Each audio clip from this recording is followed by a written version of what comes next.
Part 1. The director of an engineering company is interviewing an applicant for a job.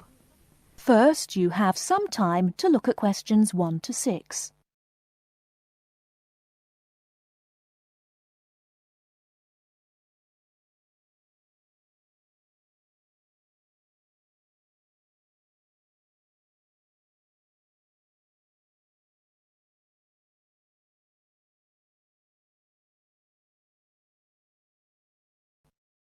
Now we shall begin. You should answer the questions as you listen, because you will not hear the recording a second time. Listen carefully and answer questions 1 to 6. Good morning. It's Mr. Robinson, isn't it? Have a seat. Stephen Robinson. Yes, Is that S-T-E-V-E-N or P-H? it's V. Okay. I've got your letter of application, but I need a few more details for the file. Now, you're from Manchester. What exactly is the address? Yes, it's Dynevor Gardens, that's D-Y-N-E-V-O-R, Prestwich. Thanks. And telephone? Well, it isn't mine, it's the landlord's, but I can be contacted. It's 483-250. Uh-huh. The landlord lives in, does he? Well, he has the flat downstairs, and he's a friend of the family anyway. I see. Okay. According to your letter, I imagine you were born in, let me see, 1960? 61. Right. And the date? 12th of July. Thank you. And I believe you're married. No, I'm getting married, but not for a few months. Oh, sorry. Well, I mean, congratulations. Is it going to be in Manchester? Well, no, actually. My fiancée's from Wales, so we're getting married in her home village, near Bangor. Oh, how nice. Now, as you know, when you apply for a post with Williams Engineering, we need to find out a few things about both your academic background and more recent work experience, the latter being especially important in respect of this rather specialised position in the area of water management. First of all, A-levels. Yes, I've got 3. Geography, maths and physics. Geography, maths and physics. Okay. Before you hear the rest of the conversation, you have some time to look at questions 7 to 10.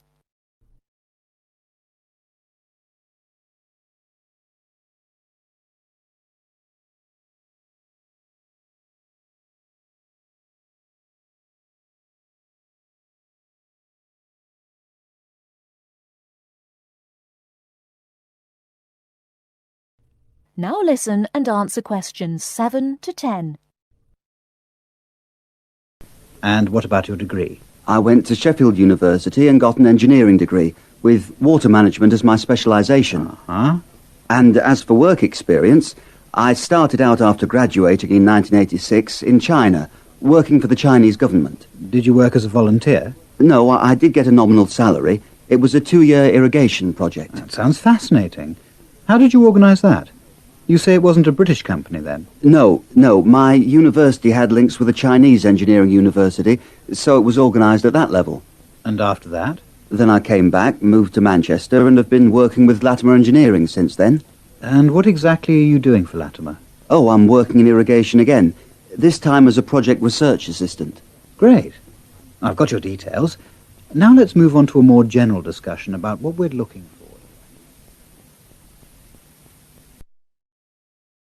That is the end of Part 1.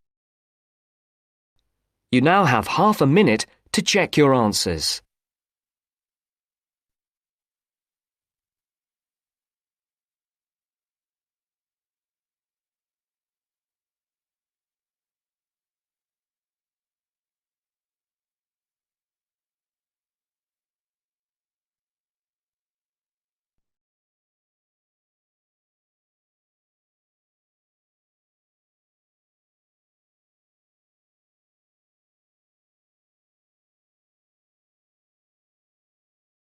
Now turns to Part 2.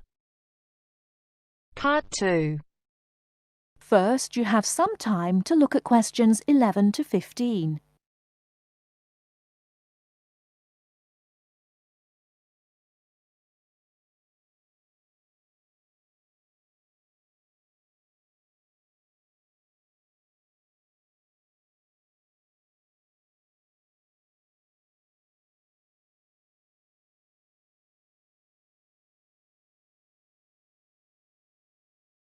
Now, listen carefully and answer questions 11 to 15.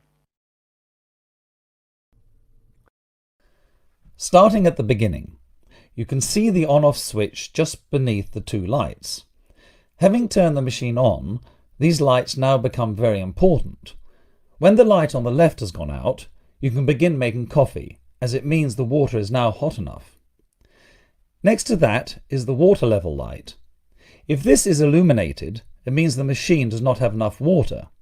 It is essential that you turn the machine off and add more water the moment this light comes on.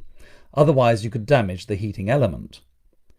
Once you have checked that both the heater light and the water level light are off, make sure the filter holder, that's the part with the handle just under the control panel, is in place.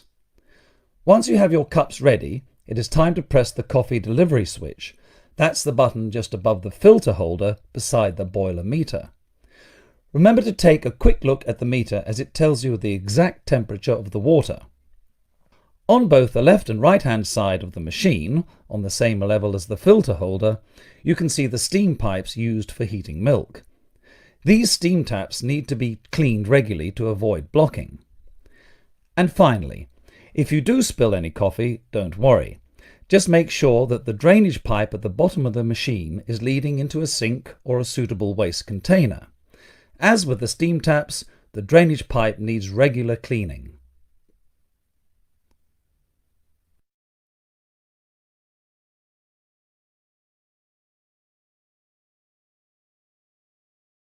Before you hear the rest of the talk, you have some time to look at questions 16 to 20.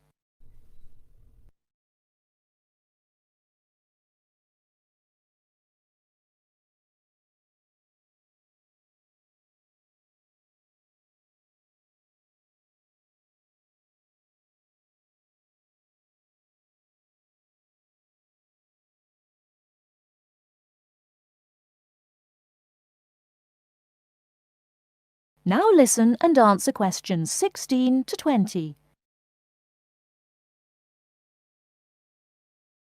First and most importantly, I'll tell you where you should go from tomorrow for your lectures and classes. The Health Sciences building is on the west side of the campus, opposite the library, beside the History department. As you are probably aware, there are 6 modules to the course, which will take a year to complete. That's 2 modules each term. In the first module of this term, you will be looking at current laws with regard to health and safety in the workplace. Don't forget that as you progress through the course, you should be building your thesis.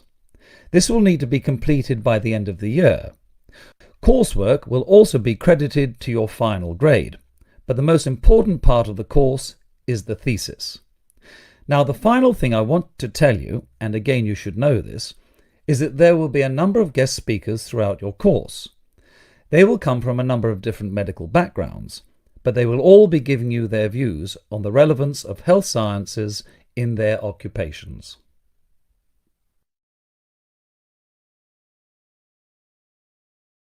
That is the end of part 2. You now have half a minute to check your answers.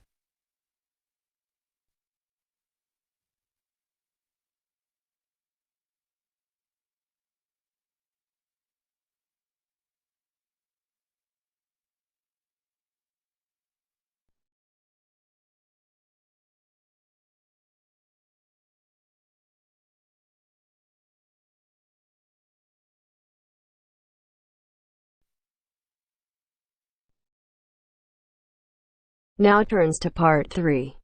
Part 3. You will hear 2 students discussing a project they have to do as part of a literature course on great books. First, you have some time to look at questions 21 to 25.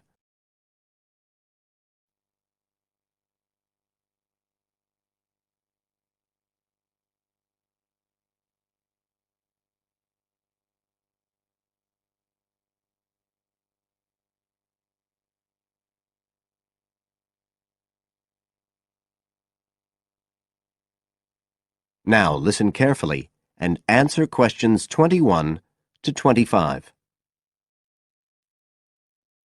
Hi, Joey. How are you doing? I heard you were sick. Oh, hi, Olivia. Yeah, I had a virus last week, and I missed a whole pile of lectures, like the first one on the great books in literature, where Dr. Castle gave us all the information about the semester project.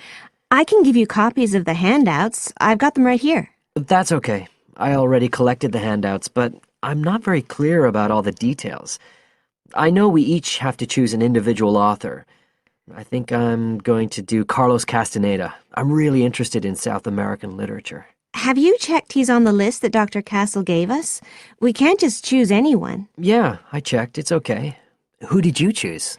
Well, I was thinking of choosing Ernest Hemingway, but then I thought, no, I'll do a British author, not an American one. So I chose Emily Bronte. Okay. And first of all, it says we have to read a biography of our author. I guess it's okay if we just look up information about him on the internet? No, it's got to be a full-length book. I think the minimum length's 250 pages. There's a list of biographies. Didn't you get that? Oh, right. I didn't realize we had to stick with that. So, what do we have to do when we've read the biography? Well, then we have to choose one work by the writer. Again, it's got to be something quite long. We can't just read a short story. But I guess a collection of short stories would be okay? Yes, or even a collection of poems, they said. But I think most people are doing novels. I'm going to do Wuthering Heights. I've read it before, but I really want to read it again now I've found out more about the writer. And then the video. We have to make a short video about our author and about the book. How long has it got to be? A minute. What? Like 60 seconds? We got to give all the important information about their life and the book we choose? Well, you can't do everything. I wrote it down somewhere. Yes, Dr. Castle said we had to find or write a short passage that helps to explain the author's passion for writing, why they're a writer. So we can back this up with reference to important events in the writer's life, if they're relevant. But it's up to us, really. The video's meant to portray the essence of the writer's life and the piece of writing we choose. So, when we read the biography, we have to think about what kind of person our writer is. Yes, and the historical context and so on. So for my writer, Emily Bronte, the biography gave a really strong impression of the place where she lived and the countryside around. Right. I'm beginning to get the idea.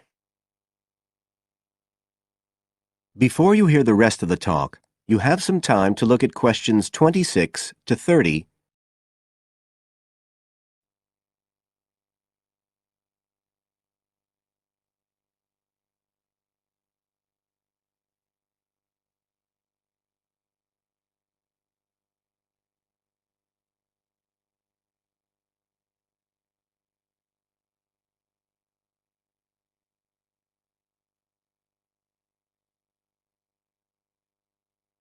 Now listen and answer questions 26 to 30.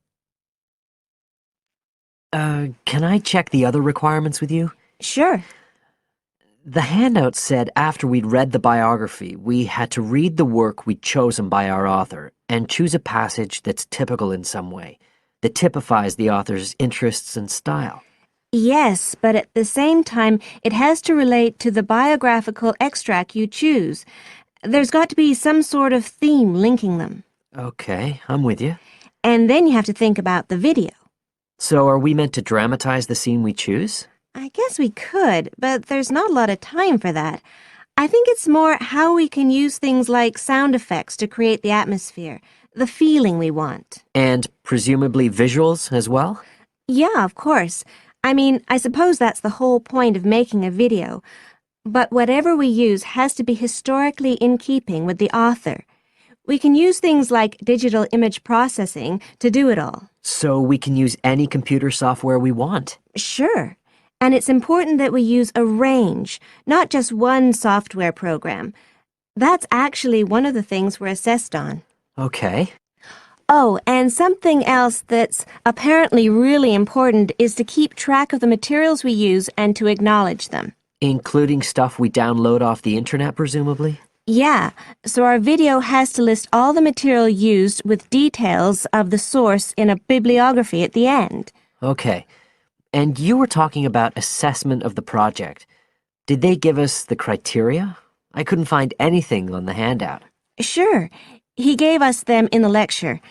Let's see, you get 25% just for getting all the components done. That's both sets of reading and the video. Then the second part is actually how successful we are at getting the essence of the work. They call that content, and that counts for 50%. Then the last 25% is on the video itself, the artistic and technical side. Great. Well, that sounds a lot of work, but a whole lot better than just handing in a paper. Thanks a lot, Olivia. You're welcome. That is the end of part 3. You now have half a minute to check your answers.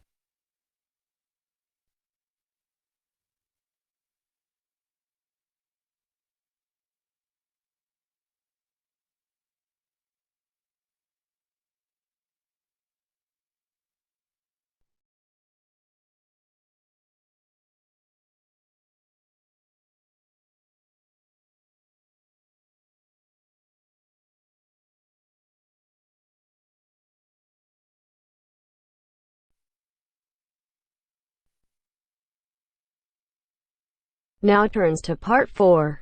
Part 4. You will hear a talk on seasonal affective disorder. First, you have some time to look at questions 31 to 40.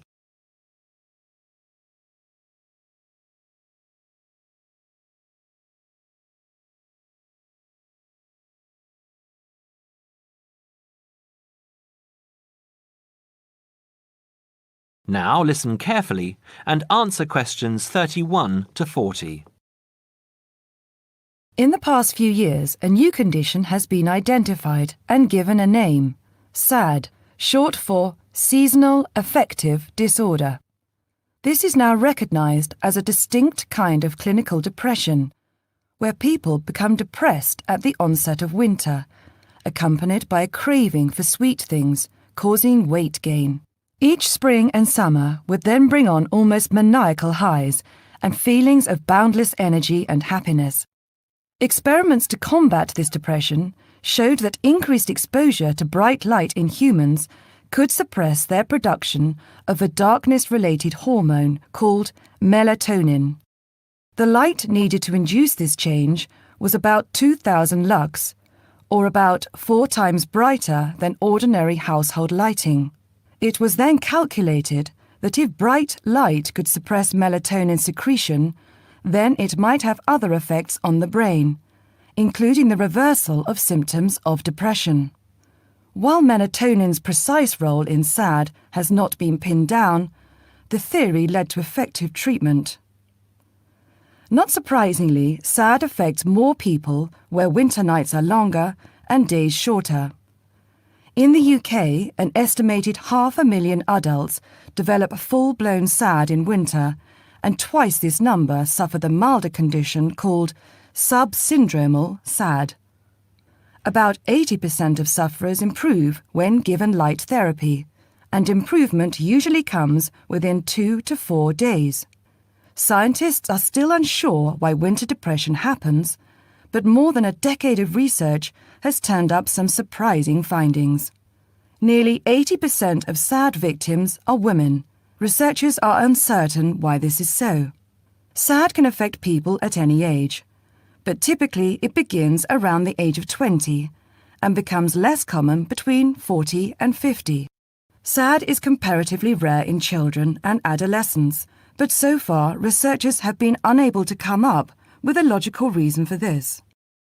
As many as half of SAD sufferers have at least one family member with depressive illness, suggesting that the depression has a genetic component. Some patients experience shifts in their body clocks when they're depressed in winter. They are morning people at one time of the year and become evening people at another. What is the underlying difference between SAD sufferers and others? A clue can be found in carbohydrate craving, a common symptom. People often become obsessed with chocolate, for example. Carbohydrates alter brain chemistry by increasing the level of a soothing chemical called serotonin, a neurotransmitter that carries signals between brain cells. SAD sufferers crave carbohydrates because they may need serotonin to lift their mood. This craving can be intense, in fact, an addiction. It may be that the serotonin system of the brain has problems regulating itself during the winter. Some SAD sufferers respond well to the drug Prozac, thought to influence the brain's serotonin-using system. Other brain chemicals and hormones probably play a role in winter depression. Another neurotransmitter, dopamine, for example, may be inadequate in certain cases. Researchers hope to uncover clues to SAD's secret by probing similarities between SAD and hibernation. Though no valid link between the two has been established, some SAD patients say they feel like hibernating animals. SAD sufferers tend to put on fat in autumn and early winter, roughly the time when such hibernators as bears and squirrels do. That is the end of part 4. You now have half a minute to check your answers.